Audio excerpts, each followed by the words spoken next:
Hello, everyone. I'm Jade with Hive Nation. Hive Nation is an SAP marketplace built for consultants by consultants.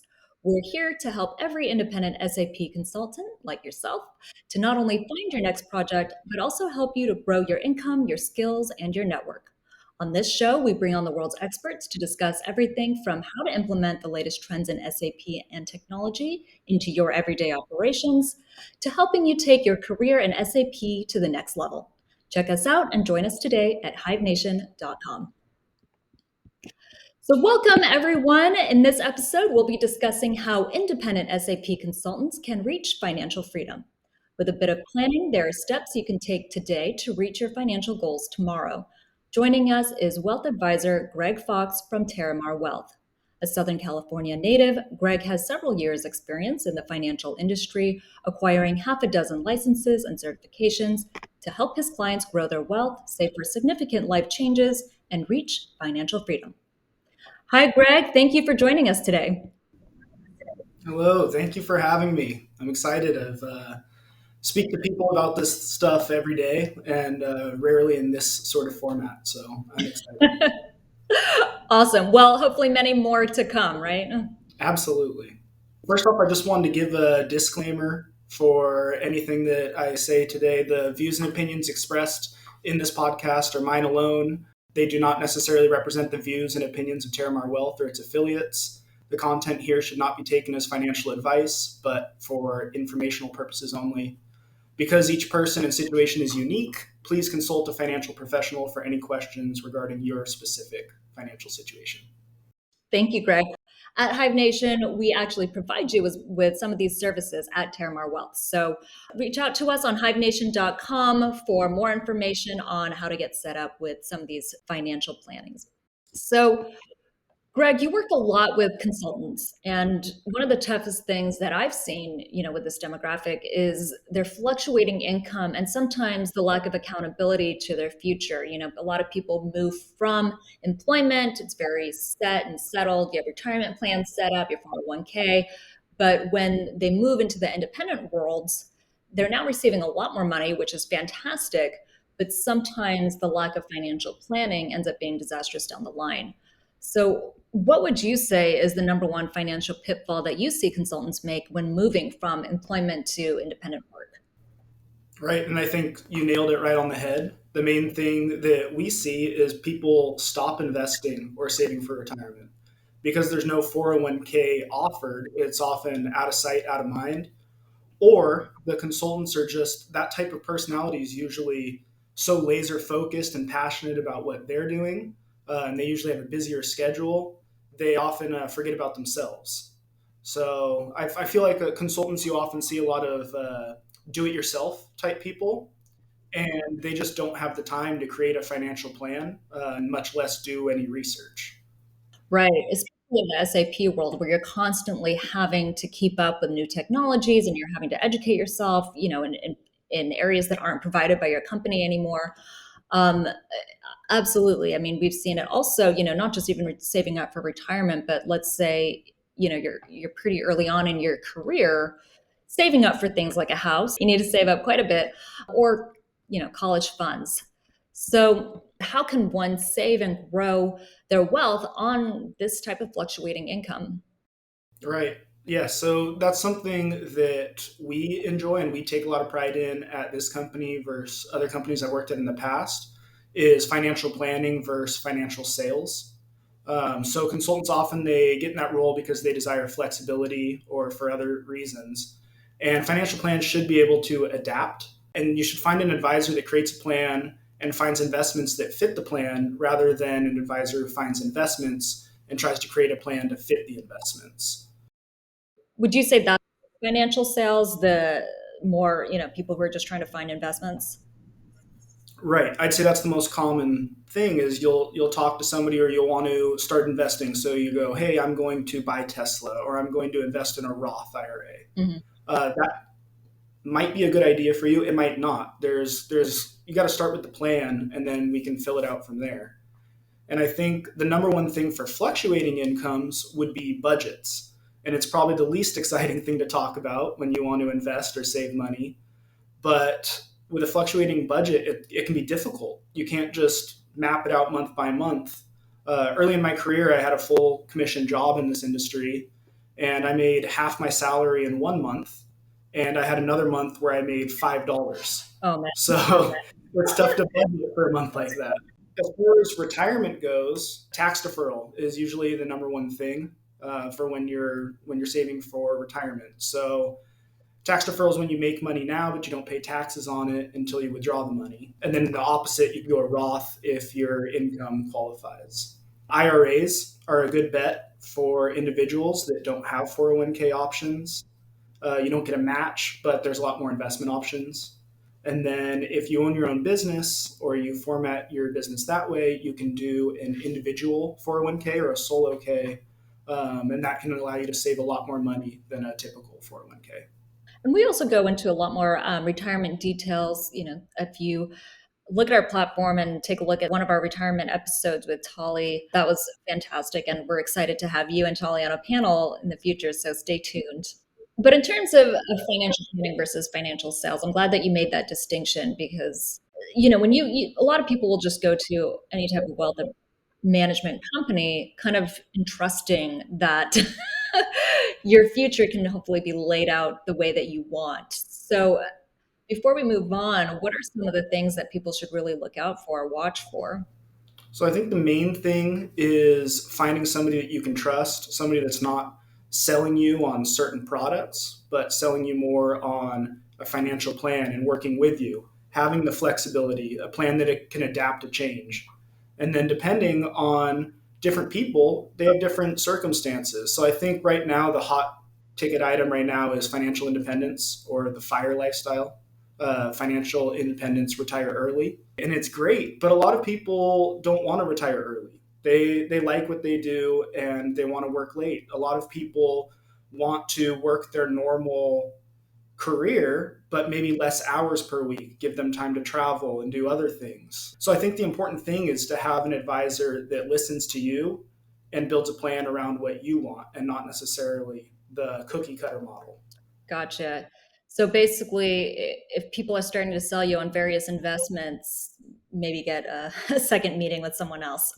Right. And I think it's always good to get a second opinion, even if when you meet with us, that's usually something we advise our clients is to go talk to another advisor and see if what they say resonates with you more, I love that. I love that. That shows a lot of transparency. which I think is important. So you talked a little bit about working less hours, traveling more. Is there anything specific that you would say people should do or plan for? Let's say outside of the retirement realm, but more for larger items. You're moving into a different part of your life. You want to buy a house. You just spent 100K on your wedding, and you're looking for the you start to, or you're wanting to have kids and you're planning for their college fund, which, good luck if they go to a private institution. So how can you save up for some of those things when, like you said, on a fluctuating income, maybe this year you make six figures, low six figures, next year you make mid six figures, kind of a big switch. Is there anything that you would say right now to those people? Right. And I think there's a lot to unpack there because saving for a house is much different than saving for college Okay. with different time horizons. When somebody's looking to save for a house in the near future, it might not be smart to put your money into the market because you can't handle the risk of it dropping in the next 6 months or so. When you're saving for college, I always recommend the earlier the better, and just let compound interest help you. It's our best friend in this business, and so a lot of people are trying to time the market. We always say time in the market is better than timing the market. Another little fun quote like that, but so that's a lot different than saving for a house. And then as far as working less hours and traveling more, I think that's where financial independence becomes such a great thing. And just a quick little recommendation would be to have three buckets of savings. So you have your emergency fund, that's if something goes wrong and you need money today. A short term fund where you can access the money, but it may take a day or two and you can have still some some of that money in the market and making you money, and then long-term fund, which would be more of that retirement aspect. You can't access it now, but it'll be growing for when you can. Right. Being able to fit that in with your current budget. I know for me, it's when you set aside these different buckets, I almost have to do it immediately and pretend that that money just doesn't exist. Otherwise, otherwise I'm, buying a new outfit, going out to dinners. Right. And when we're talking to maybe lower level earning consultants, a big thing is if they want to travel, knowing that just because you have the money now for it, it might not work because you'll be making less money in theory that month by traveling. So making sure you do have the money available. Or even, something that we've advised to when you do come from, big four and you're moving into the independent world, to have, 6, 7 months saved up before you really make that switch, simply because sometimes, there's 30, 90-day invoice time periods. So, you're going to have to be a little bit prepared for sometimes not having a few months of income coming. Yeah, absolutely. And then one other piece that we see a lot with consultants are, I kind of touched on it earlier, but instead of wanting to travel now or work less hours, they want the opposite. They want to work every day, every hour, something they're passionate in, and then just retire early at age 50 or in their 40s. And that can be done, but it typically requires a lot of sacrifice up front. That budget will look a lot different than most people's. The going out, restaurants, entertainment, nice cars, all of that. My boss used to refer to that as the YOLO fund. That kind of has to be on hold for now. Yeah, and it's kind of hard to make that decision, when you're in your 20s, but that's basically when it needs to start. Absolutely. It takes a lot of sacrifice. So, are there any actionable steps you would give for reaching financial freedom, whether it's you keep your YOLO or you sacrifice your YOLO? Um, for one, people new to independent consulting, what are steps they can do early in their career? And then two, for consultants who are looking to grow their current wealth and maybe reach financial freedom in the next decade. So I think my advice to new consultants, and you probably have a better handle on this than me in some aspects, but they get caught off guard with some of the costs of the business that employers typically take care of. Hmm. So I always advise meeting with experts in those fields. If you meet with us, we can kind of plan a financial future for you, but also estate planning can be really important for those people. Owning your own business or clientele can be valuable, and so it's important to protect yourself and your family. I'd say CPAs are good to meet with because your tax situation is going to change a lot. And then health insurance is kind of a big hot button item. Uh, we have products like HSAs, health savings accounts, that can be matched with a high deductible plan that is one of those financial products that a lot of people don't talk about and can be really powerful for the right person. Okay. Uh, then, as far as consultants that are just looking to grow their money, Hmm. I don't really have a secret to earning 5 times your wealth or any number like that. Based off historical returns, I'd say the trick is to invest early and then wait 15 years. But that's always just our advice: invest early and often. Find an advisor that you trust. Time in the market versus timing the market, and then compound interest. Which I have a fun little question that is a good way of explaining it. But would you rather have a penny today that doubles every day for a month, or would you rather have $1 million today? And almost everyone would rather take the $1 million today because how long is 30 days really? But if you took a single penny and doubled it every day, on day 30, you would have $5 million, over $5 million. I was wondering what that delta was. The important part of that is the time in the market because if you took it out in day 27, you'd only have 671. So Mm. really making sure that that money is in the market for a long time is where all the power of investing comes. Is this where trust in you guys really occurs in terms of time in market, timing market? So, I mean, could you explain a little bit more about time in market versus timing? Absolutely. So I think the thing is exactly what you said. Meet with somebody you trust. Well, I would love to say that I can time the market. I can't. My own funds will show that. I know in this past little COVID decline, I was preaching to my clients when the market dropped 10%. This is the time to buy. This is the time to buy. If you have any money, get it together. And it ended up falling far past that. But it was still a good buying opportunity at that point. And I think that's the important part is you won't always find the bottom of the dip, but the market historically over time has been increasing. So as long as you're in it, you can withstand a little dip, especially in your long-term buckets of money. So, Greg, do you have any parting advice or last words of wisdom for our consultants? Yeah, I'd say just meet with an advisor that builds a plan around you with your goals in mind. Um, Somebody who understands what you are looking to do with your future, whether you want to retire early, you want to grow your money and travel, take time off of work. And somebody will build you a plan that's flexible and adapts when those plans do change because no one lives a life that's linear and has no changes. So I think that's the most important part is to find somebody that you can trust that works with you.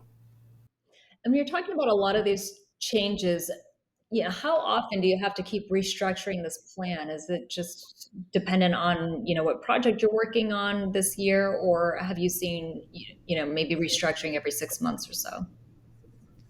Yeah, so we like to sit down with our clients at least once a year just to make sure everything's the same. And it can be a quick conversation, but often if there's big points in people's lives, they buy new homes, they get new jobs, they have children, family grows, and so those are the obvious moments. But little things just that change in your desires and your personality can also come into play. So we like to sit down with people at least every year. I love that you mentioned your personal desires because a lot of times, people think that they cannot do something. And so without financial planning, without wealth management, wealth advisory, you can go 5, 10, 20 years thinking you can't ever, take that 2-month trip to Rome or whatnot. And before you know it, it's almost time to retire. But I like being able to keep in mind your own personal desires outside of life, significant life changes. That's a really good point. So, thank you everyone for listening. If you need help with financial planning, please reach out to us at community@hivenation.com and we can help build you the perfect plan for your current needs. Our next show will be announced on both our site, hivenation.com, and in our Hive Nation community app. So, download the app today to stay up to date with the latest SAP trends, learn new practical solutions, and network with our SAP experts. Feel free to send us any questions or requests to community@hivenation.com. Until next time, this is Jade with Hive Nation, a platform built for SAP consultants by consultants.